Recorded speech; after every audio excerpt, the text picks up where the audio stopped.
पानी की बोतल में किसी ने तरल पदार्थ मिलाया। इस मुद्दे पर प्रार्थना के लिए खड़े छात्रों को बेरहमी से पिटाई की और गुस्ताखी की और घटना पंचायत समिति सावली के तहत ब्याड़ खुर्द के जिला परिषद स्कूल में हुई। दो छात्रों को सावली यथीर ग्रामीण अस्पताल में भर्ती कराया गया। इलाज के लिए इस संबंध में मिली जानकारी के मुताबिक छाया विषय की शिक्षिका के रूप में कार्यरत शिक्षिका उज्ज्वला पाटिल को 7वीं कक्षा के छात्रों ने बेरहमी से पीटा। इसके बाद उन्हें इलाज के लिए अस्पताल में भर्ती कराया गया और पुलिस में शिकायत दर्ज कराई गई। सावली तालुका के ब्याड़ खुर्द में कक्षा 1 से 8वीं तक एक जिला परिषद स्कूल है और शिक्षिका उज्ज्वला पाटिल ने कक्षा 7वीं की छात्रा को बुलाया और उसकी पिटाई कर दी। शिक्षिका ने छात्र पर पानी की बोतल में कुछ मिलाने पर आरोप लगाया और उसकी पिटाई की। इसकी शिकायत सावली पुलिस थाने में की गई। अभिभावक शिक्षक के खिलाफ कार्रवाई की मांग कर रहे हैं। इस समय अभिभावक स्कूल परिसर में जमा हो गए। उनको लेकर गाँव में तनाव का माहौल है। वहीं शिक्षिका के खिलाफ थाने में शिकायत दर्ज कराई गई। शाळेमध्ये काय प्रकार झाला?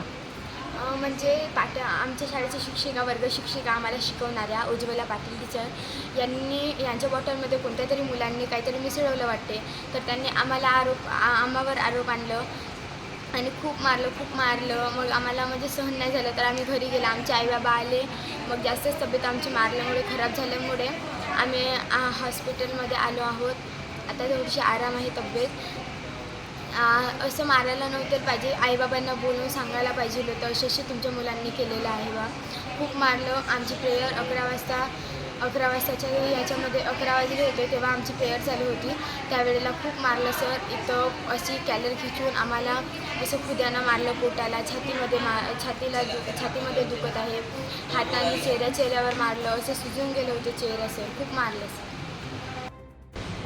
आज जिल्हा परिषद शाळेमध्ये जो प्रकार घडला, पाटील मॅडम यांनी मुलामुलींना जे मारहाण केले, काही मुलांची चूक असेल त्यांनी समजून घ्यायला पाहिजे होती आणि एवढा दवाखान्यापर्यंत येईपर्यंत असं मारायला नाही पाहिजे मॅडमनी. हा एकदमच म्हणजे चुकीचा निर्णय आहे. कारण आज शासन मुलांना शाळेत गेले पाहिजे म्हणून अनेक सोयीसुविधा देत आहेत आणि मॅडमनी जर असे कृत्य करतील, त्या आता महिला आहेत, एका मुलींना असं मारायला नाही पाहिजे होता आणि अशा प्रकार घडायला नाही पाहिजे. असा प्रकार घडायला नाही पाहिजे आणि या गोष्टीकडे जे वरिष्ठ अधिकारी आहेत त्यांनी लक्ष देऊन असे म्हणजे बडतर्फ करण्याची अशी आमची नागरिकांची, व्याडवासियांची किंवा आमची मागणी आहे.